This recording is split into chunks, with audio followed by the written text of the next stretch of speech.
Assalamualaikum warahmatullahi wabarakatuh. Ananda kelas 12 IPA 1 dan IPA 2. Pada pertemuan kali ini kita akan membahas beberapa buah soal yang nantinya mungkin akan keluar di ujian mid semester.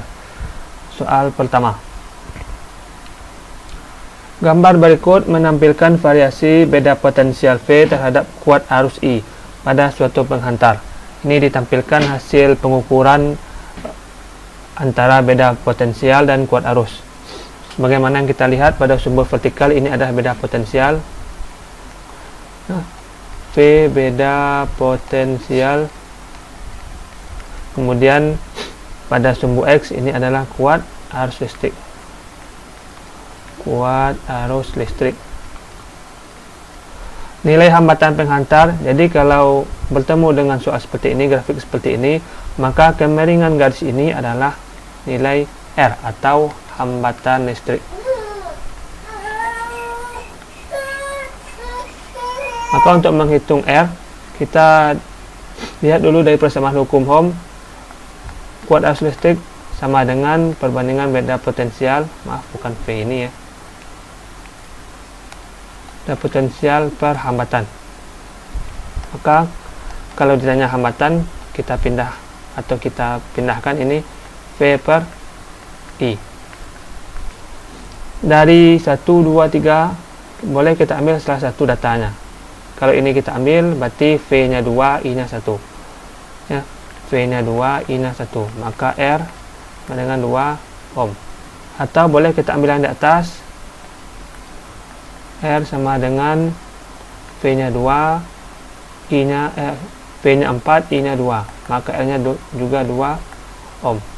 Atau juga boleh diambil yang satu lagi, V nya 8, I nya 4, hasilnya akan sama ya.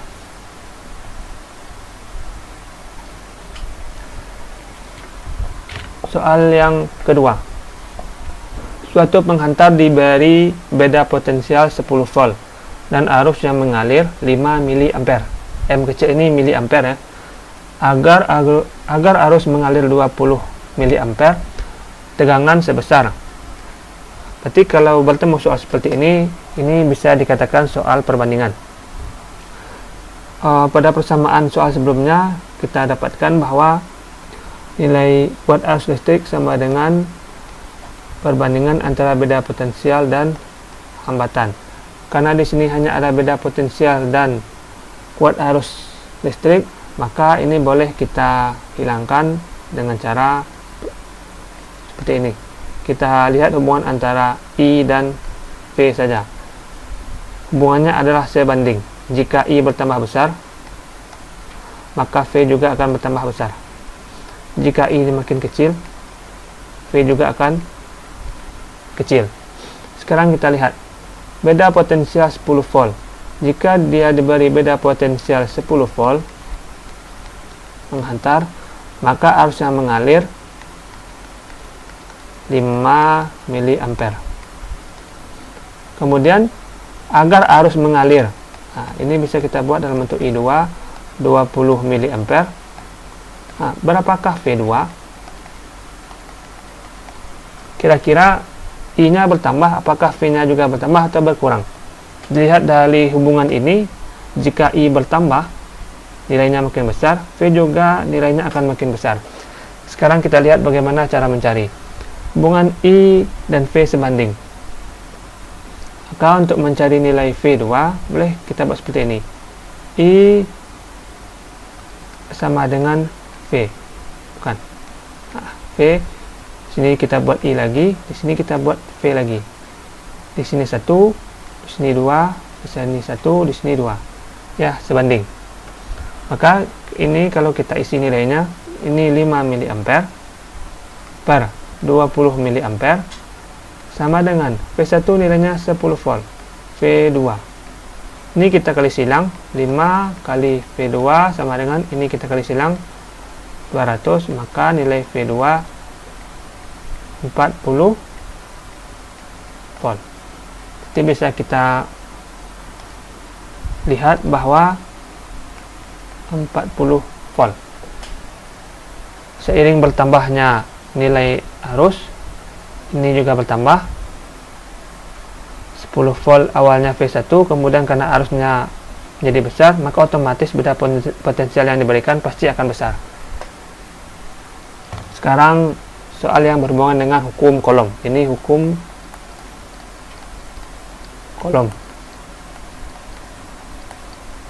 Dua buah muatan listrik saling tolak menolak, bisa positif dan positif atau negatif dan negatif, dua buah muatan, ya. Dengan gaya F, gaya interaksinya adalah F, ya, saling tolak menolak, dipisahkan pada jarak R, jarak tertentu. Berarti jarak tertentu ini kita misalkan sebagai R. Jika jaraknya dijadikan 2 kali semula, maka gaya tolak menolaknya menjadi. Sekarang untuk kasus seperti ini masih soal perbandingan, maka nilai F1 sama dengan F, R1 sama dengan R. Kemudian jaraknya dijadikan 2 kali semula, artinya apa? 2 kali R1, ya, 2 kali semula R1, ya. Berapakah nilai F2? Kita lihat dari persamaan hukum Coulomb, F sama dengan K dikali Q1 dikali Q2 per R kuadrat. Hubungan antara F dan R itu berbanding terbalik. Maka kalau kita buat seperti ini, maka F1 per F2 sama dengan R2 kuadrat per R1 kuadrat, ya. Hubungannya berbanding terbalik. Kalau dia sebanding, pasti di sini angka 1, ya. F1 sama dengan di sini juga R1. Karena dia berbanding terbalik, maka yang suku di kanan terbalik dengan suku yang ada di kiri. Atau boleh kita buat seperti ini, F1 per F2 sama dengan R2 per R1, kuadratnya kita letakkan di luar. F1 nilainya F, F2 yang ditanya, R2 nilainya 2R1, 2R1 ini 2R, ya, karena R1 sudah R, 2R, dan nilai R1 adalah R kuadrat. Ini habis, tinggal 2 kuadrat. F sama dengan F2 sama dengan 4. Maka kalau kita lanjutkan lagi, kita letakkan di sini, F sama dengan 4 dikali F2. Yang ditanya adalah F2, maka F2 nilainya adalah F per 4 sama dengan F2. Agar lebih indah bentuknya, kita buat seperti ini, F2 sama dengan 1/4 F. Artinya apa? Jika muatan yang sejenis, jaraknya dijadikan 2 kali semula, artinya bertambah lebar, ya. Yang mulanya seperti ini, kemudian dijarakkan 2 kali semula, ditambah jaraknya 2R, maka gaya tolak menolaknya menjadi lebih kecil atau menjadi lebih lemah.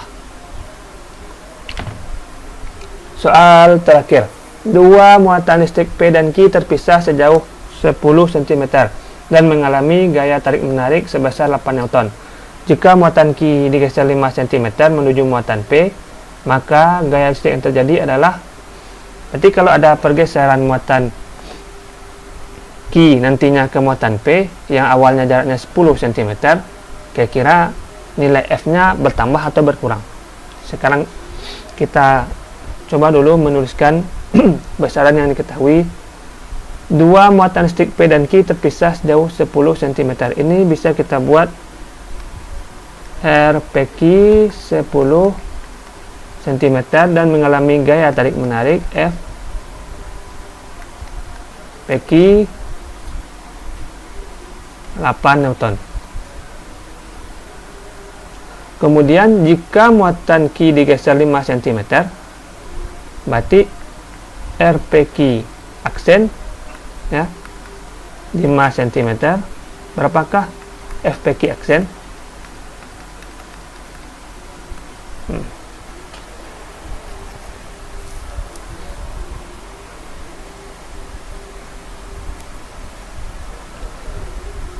Sekarang kita lihat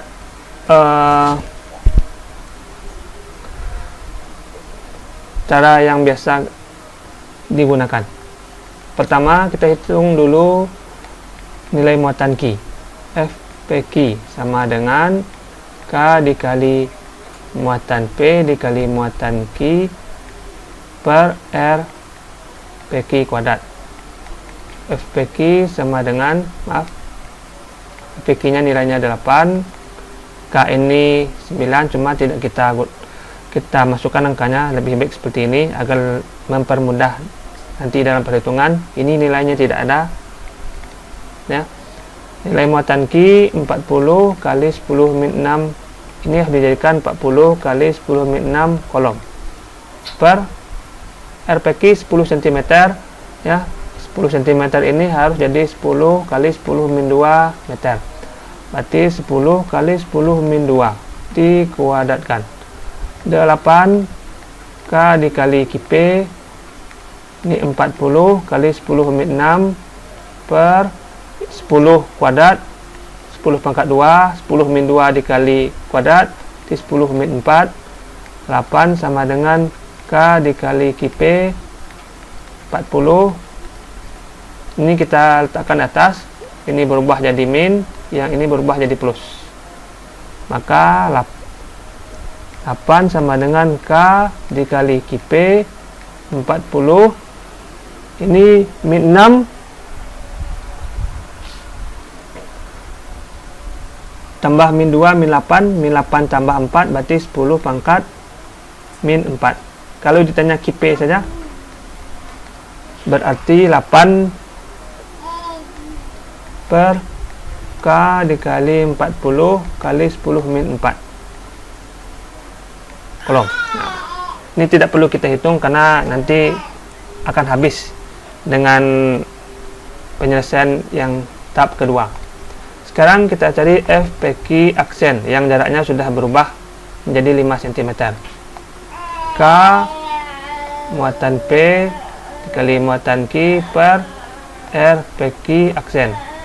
FPQ yang tanya ini FPQ aksen